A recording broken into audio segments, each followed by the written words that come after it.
Hello everyone, today I will demonstrate my ability to use Microsoft Excel. I will perform basic arithmetic operation, organization, sorting data, and charting. And I will create a chart to visually represent it. So first one, in a column A,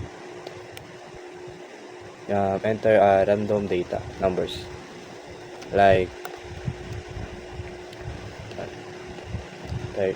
130, 140,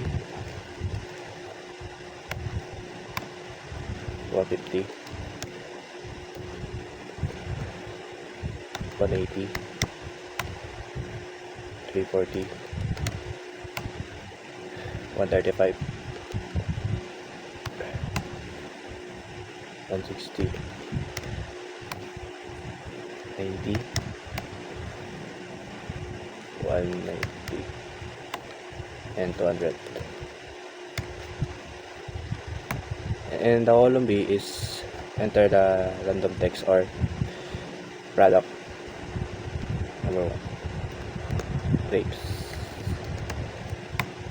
and potatoes.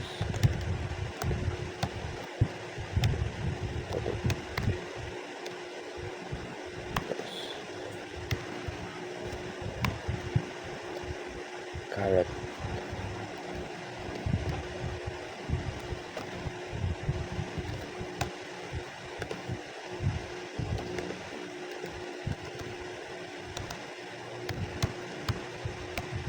Carrot, broccoli.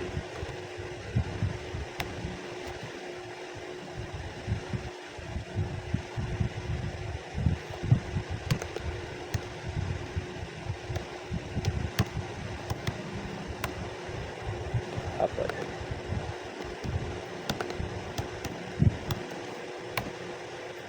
Eggplant.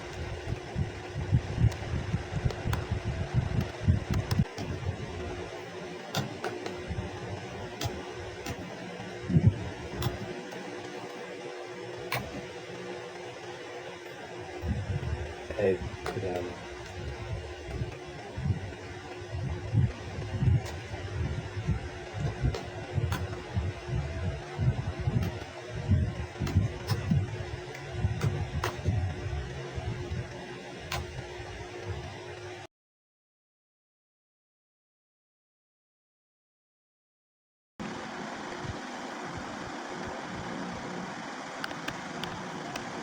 Yung gagamitin mo pong arithmetic ang ilalagay nyo po dito.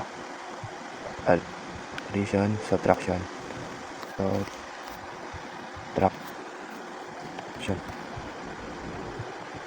multiplication,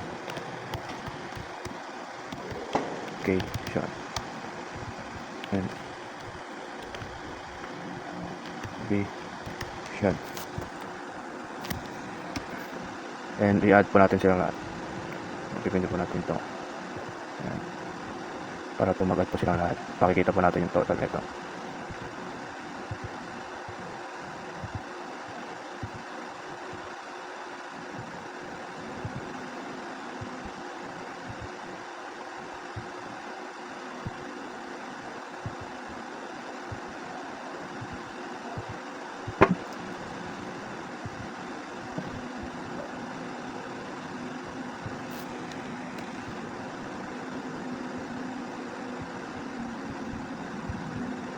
Then, pag itototal na po natin is enter lang po tayo. Ayan, lang po tayo. Ayan. Ganun pa rin po sa subtraction.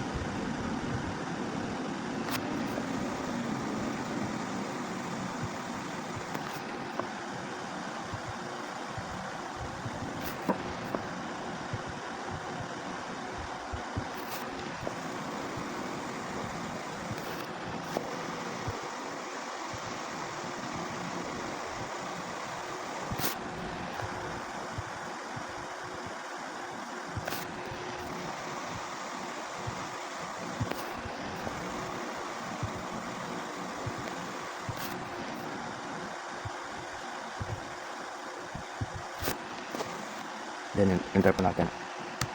Yan po. So, ganyan po sa multiplication.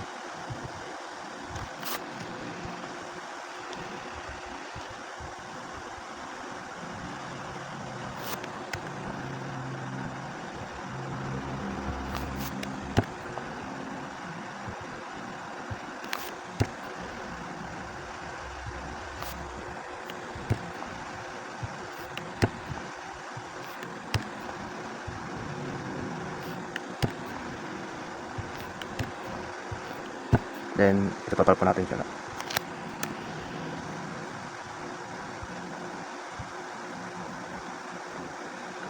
Indipit po natin siya.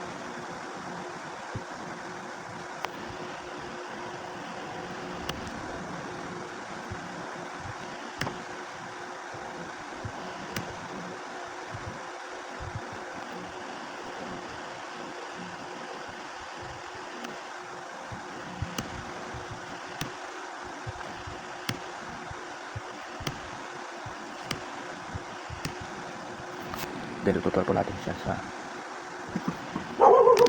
total niyan. Then, ang gagawin po natin ngayon is pupunta po tayo ng data.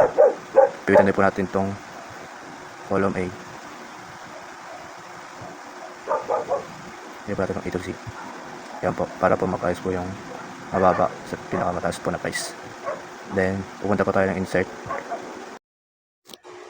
So, ganito po gagawin yung chart po. Ika-copy mo po natin po lahat to. Then, punta po tayo sa insert.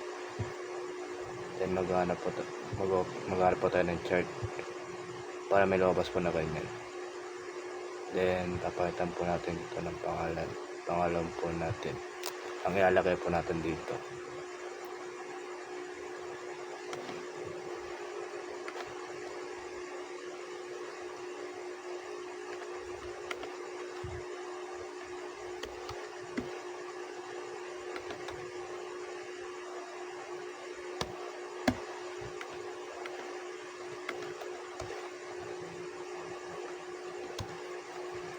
Yan po, okay na po siya. Thank you po sa panonood.